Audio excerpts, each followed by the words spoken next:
வணக்கம் ஃப்ரெண்ட்ஸ், நம்ம இந்த வீடியோல வந்து பைப்ஸ் அண்ட் சிஸ்டன்ல இருந்து எனக்கு நம்மளோட சப்ஸ்கிரைபர் ஒருத்தர் வந்து ஒரு டவுட் கேட்டிருந்தாங்க. ஸோ இந்த கொஸ்டின் வந்து நார்மலா கொஞ்சம் வித்தியாசமா இருந்துச்சு. இது வரைக்கும் நம்ம பார்த்த பைப்ஸ் அண்ட் சிஸ்டனை விட இது கொஞ்சம் வித்தியாசமா இருந்துச்சு. ஸோ அதனாலதான் இந்த டாபிக்ல இருந்து ஒரு 2 கொஸ்டின் நான் வந்து இந்த வீடியோல போட்டிருக்கேன். ஸோ அது என்ன அப்படிங்கறத பார்ப்போம். ஃபர்ஸ்ட் பாத்தீங்கன்னா, ஒரே மாதிரியான குழாய்கள் ஒரு தொட்டியை நிரப்புறதுக்கு ஒவ்வொன்றும் 10 மணி நேரம் எடுத்துக்கொள்ளும். 4 மணி நேரத்துல ஒரு தொட்டியை இன்னொரு குழாய் வந்து பாத்தீங்கன்னா 4 மணி நேரத்துல ஒரு தொட்டியை காலி செய்யும். ஓகேவா? சோ இப்படி இருக்கக்கூடியதுல ஒரு தொட்டியை 4 மணி நேரத்துல நிரப்புறதுக்கு எத்தனை குழாய்கள் தேவைப்படும் அப்படின்னு கேட்டிருக்காங்க. அதாவது என்ன சொல்றாங்கன்னா, சில குழாய்கள் இருக்கு இல்லையா, சில குழாய்கள் வந்து அதாவது எத்தனை குழாய்ங்கிறத அவங்க மென்ஷன் பண்ணல, அதுதான் கேட்டிருக்காங்க. இப்ப 5 குழாய்னு வச்சுக்கிட்டோம்னா 5 குழாய் வந்து 10 மணி நேரத்துல வந்து ஒரு தொட்டியை நிரப்புது. ஆனா ஒரே ஒரு குழாய் என்ன செஞ்சிருது அப்படின்னா 4 மணி நேரத்துல அந்த தொட்டியை காலி செஞ்சிருது. ஓகேவா? சோ இந்த ரேஷியோல இருக்கக்கூடியது. இப்ப இந்த தொட்டியை நம்ம தண்ணியை ஊத்தி நிரப்பணும்.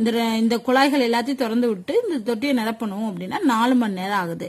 சோ அப்ப எத்தனை குழாய்கள் வந்து தேவைப்படும் அப்படின்னு கேட்டிருக்காங்க. சோ இப்ப இந்த குழாய்களோட எண்ணிக்கை தேவைப்படும் கேட்டிருக்காங்க. இது வரைக்கும் நம்ம என்ன பார்ப்போம், அந்த தொட்டியை நிரப்புக்கு எவ்வளவு மணி நேரம் ஆகும், இல்ல அது எவ்வளவு வேலை செஞ்சிருக்கு அப்படிங்கிற மாதிரியான கொஸ்டின்ஸ் தான் பாத்துருமோம். சோ இது கொஞ்சம் டிஃப்ரெண்டா இருந்துச்சு, அதனாலதான் நான் இதை எடுத்திருக்கேன். இதுல பாத்தீங்கன்னா இன்லெட் பைப் ஒன்னு இருக்கு, அவுட்லெட் பைப் இருக்கு. ஓகேவா? சோ இன்லெட் பைப் வந்து எத்தனை பைப் தேவைப்படும் அப்படிங்கறத நம்ம கண்டுபிடிக்க போறோம். ஞாபகம் வச்சுக்கோங்க, இந்த பைப் அண்ட் சிஸ்டன்ஸை பொறுத்தளவு அவுட்லெட் பைப், அதாவது வெளியேற்றக்கூடிய காலி செய்யக்கூடிய பைப்போட வேலையை வந்து நம்ம கழிப்போம். எதுல இருந்து கழிப்போம்? உள்ள தண்ணி விழுகக்கூடிய பைப்போட வேலையில இருந்து இந்த காலி பண்ணக்கூடிய பைப்போட வேலையை வந்து கழிப்போம். ஏன்னா அதுக்கு எம்டி ஆக்குறதுனால அதுல மைனஸ் போட்டு கழிப்போம். இது ஒண்ணு ஞாபகம் வச்சுக்கணும். தொட்டி பைப் அண்ட் சிஸ்டனை பொறுத்தளவுக்கு எம்டி பண்ணக்கூடிய குழாயோட வேலையை வந்து மைனஸ் போட்டு நம்ம கழிப்போம் அப்படிங்கிறது. சோ இங்க பார்த்தோம்னா நமக்கு எத்தனை பைப் இன்லெட் பைப் இருக்கு அப்படிங்கறது தெரியாது. தொட்டியை நிரப்பக்கூடிய பைப்புகள் எத்தனை இருக்குன்னு தெரியாது. அதை நம்ம எக்ஸ்ன்னு வச்சுக்கிறோம். ஓகேவா? இது ரொம்ப சிம்பிள் தான். இப்ப எக்ஸ் பைப் இருக்கு. எக்ஸ் பைப் வந்து எத்தனை மணி நேரத்துல நிரப்புது? 10 மணி நேரத்துல இருக்கு. அப்ப இந்த எக்ஸ் பைப்பு வந்து 10 மணி நேரத்துல நிரப்புனா அது செய்யக்கூடிய வேலைங்கிறது எக்ஸ் டிவைடட் பை 10.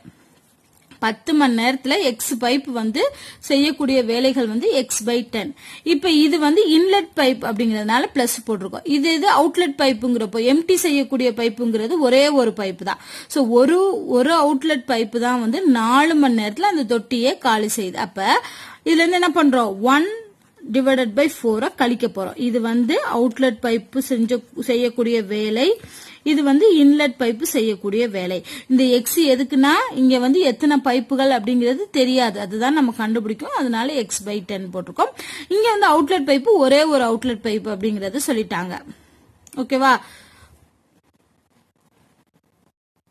சோ அதனால இன்லெட் பைப்போட வேலை மைனஸ் அவுட்லெட் பைப்போட வேலை, இது ரெண்டையும் கழிச்சோம்னா கிடைக்கக்கூடியதா அந்த மொத்த தொட்டியை நிரப்பக்கூடிய அந்த வேலை. ஓகேவா? சோ மொத்த தொட்டியை நிரப்புறதுக்கு எவ்வளவு மணி நேரம் ஆகுதுன்னு சொல்லிட்டாங்க, 4 மணி நேரம் ஆகுதுன்னு சொல்றாங்க. அப்ப அது செய்யக்கூடிய வேலைங்கிறப்போ 1/4. ஏன்னா வேலையும் நேரமும் எப்படி இருக்கும், இன்வர்ஷன் ரெசிப்ரோக்கலா இருக்கும், தலைகீழியா இருக்கும். ஓகேவா? சோ இதுதான். இதை சிம்பிளிஃபை பண்ணோம்னா நமக்கு என்ன கிடைச்சிரும், எக்ஸோட வேல்யூ கிடைச்சிரும். ஆனா இங்க புரிஞ்சுக்கணும், அவ்வளவேதான். சோ ஃபர்ஸ்ட் பாருங்க, இதை சிம்பிளிஃபை பண்ணுவோம். கீழே எடுத்தோம்னா எல்சிஎம் எடுத்தோம்னா 40 வரும். 4க்கும் 10க்கும் எடுத்தோம்னா 40. சோ கிராஸ் மல்டிப்ளை பண்ணீங்கன்னா 4x minus 10 is equal to 1/4. So இந்த 1/4ல இந்த 4ஐயும் 40ஐயும் கேன்சல் பண்ணலாமா? சோ என்ன வரும், 10 வரும். So 4x minus 10 is equal to 10. Cross multiply பண்ணும்போது, சோ சிம்பிளிஃபை பண்ணும்போது 4x is equal to 20. ஏன்னா இங்க மைனஸ் 10 இந்த பக்கம் வரும்போது பிளஸ் ஆயிரும். So 10 plus 10 20.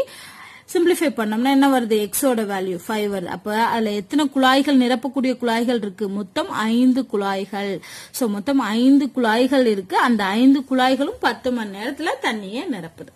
ஓகேவா? சோ இது வந்து இது வரைக்கும் நம்ம வந்து இந்த மாதிரியான சம்ஸ் வந்து பார்த்ததில்ல. சோ அதனாலதான் இந்த டவுட்டை வந்து நான் வீடியோவா போடணும் அப்படின்னு நினைச்சேன். இதுல இன்னொரு சம்மும் நம்ம பார்க்கலாம். அடுத்த கொஸ்டின் பாருங்க, 2 குழாய் இருக்கு. ஒரு குழாய் வந்து ஏங்கிற குழாய் வந்து தொட்டியை நிரப்புது, 1.5 மணி நேரத்துல தொட்டியை நிரப்பிடுது. பிங்கிற குழாய் வந்து என்ன பண்ணுது, 2.4 அந்த ஹார்ஸ்ல 2.4 ஹார்ஸ்ல வந்து தொட்டியை காலி செய்யுது. ஏ வந்து நிரப்பக்கூடியது, பி வந்து காலி செய்யக்கூடிய தொட்டி. தொட்டியை காலி செய்யக்கூடியது. இப்ப வந்து ஸ்டார்டிங்ல தொட்டி காலியா தான் இருக்கு. காலியா இருக்கும்போது ஃபர்ஸ்ட் என்ன பண்றாங்க, ஃபர்ஸ்ட் 1 மணி நேரம் குழாய் ஏ திறந்து விடுறாங்க. குழாய் என்ன செய்யும், தொட்டியை நிரப்பும். அடுத்த 1 மணி நேரத்துல என்ன செய்யறாங்கன்னா குழாய் பியை திறந்து விட்டுருக்காங்க. அப்ப இந்த குழாய் பிங்கிறது 1 மணி நேரம் காலி செய்யும் தொட்டியை. இப்ப ஏவும் பியும் மாத்தி மாத்தி திறந்து விடுறாங்க. ஃபர்ஸ்ட் ஏனா அடுத்து பி, அடுத்து திருப்பி ஏ, அடுத்து பி, அடுத்து ஏ அப்படின்னு சொல்லி ஒரு மணி நேரத்துக்கும் குழாயை வந்து மாத்தி மாத்தி திறக்கிறாங்க.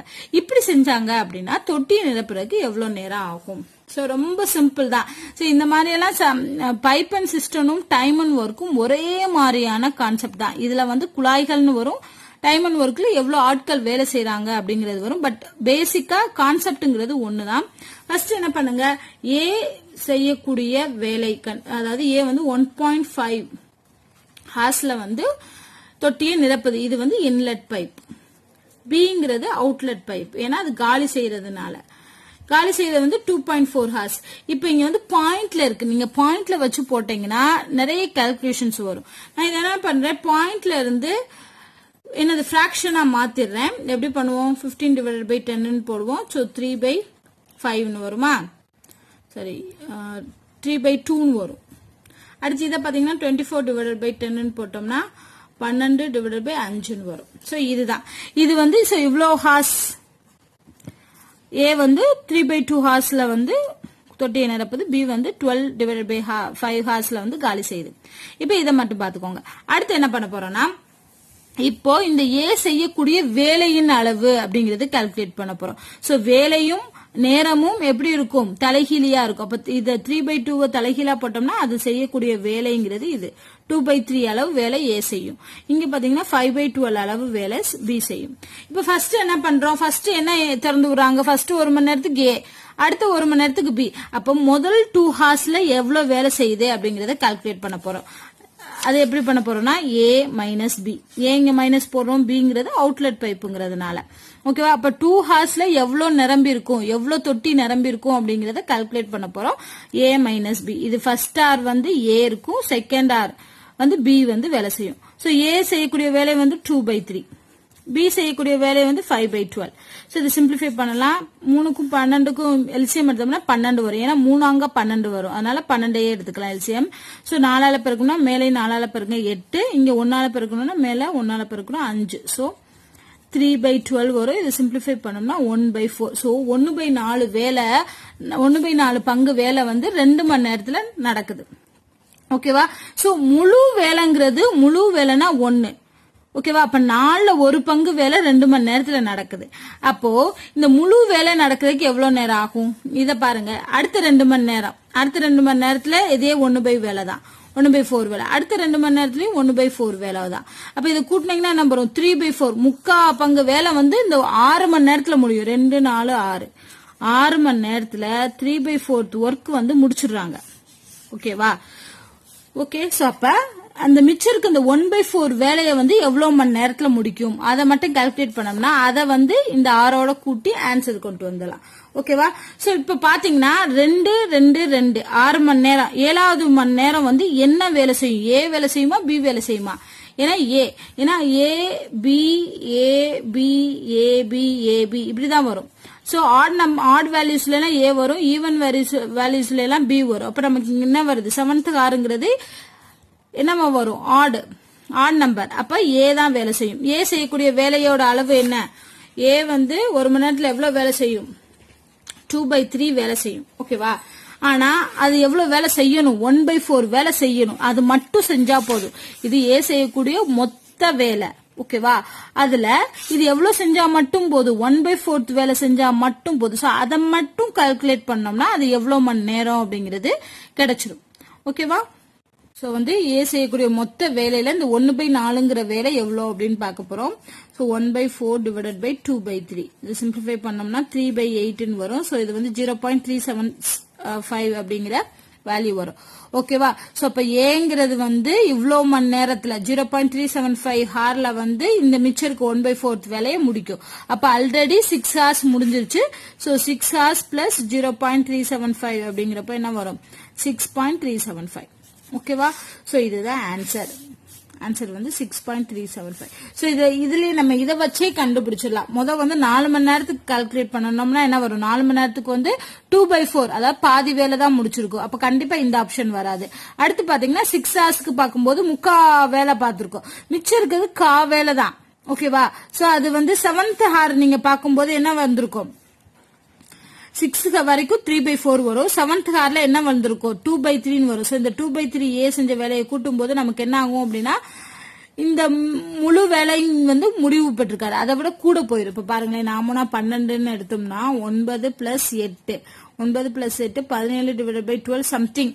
அந்த 1/4 வேலைங்கிறது வந்து 6, அதாவது 7 மணி நேரத்துக்கு கம்மியா தான் வேலை பார்த்திருக்கோம் அப்படிங்கறத ஒரு முடிவுக்கு வரலாம். சோ வந்து ஆன்சர் வந்து 6.375. சோ 7 மணி நேரத்தை விட கம்மியா இருக்கக்கூடிய ஆப்ஷன் இது ஒண்ணுதான். ஆல்ரெடி இது இல்லன்னு கண்டுபிடிச்சோம், அப்ப இதா தான் இருக்கும் அப்படின்னு. சோ இது வந்து புரிஞ்சுக்கணும். நான் ஏன் இவ்வளவு பெருசா போட்டுக்க, நிறைய பேர் கேட்கலாம் இதுக்கு ஷார்ட்கட் போடலான்னு. இதுதான் ஷார்ட்கட்டேவோ.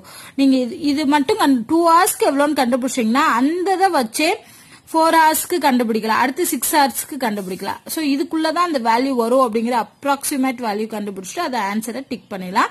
சோ இது உங்களுக்கு புரியணும் அப்படிங்கறதுக்காக தான் நான் ஃபைனல் ஆன்சர் எப்படி வந்துச்சு அப்படின்னு போட்டிருக்கேன். சோ இந்த மாதிரி நிறைய சம் வந்து இந்த குழாய் ஏ பின்னு வச்சு நிறைய கேட்பாங்க. இது ஒரு டிஃப்ரெண்டான சம் தான். சோ இதை பிராக்டிஸ் பண்ணுங்க. சோ இந்த வீடியோல உங்களுக்கு ஏதாவது டவுட் இருந்துச்சு அப்படின்னா கமெண்ட் பண்ணுங்க. இந்த வீடியோ உங்களுக்கு பிடிச்சிருந்தா லைக் அண்ட் ஷேர் பண்ணுங்க. நன்றி.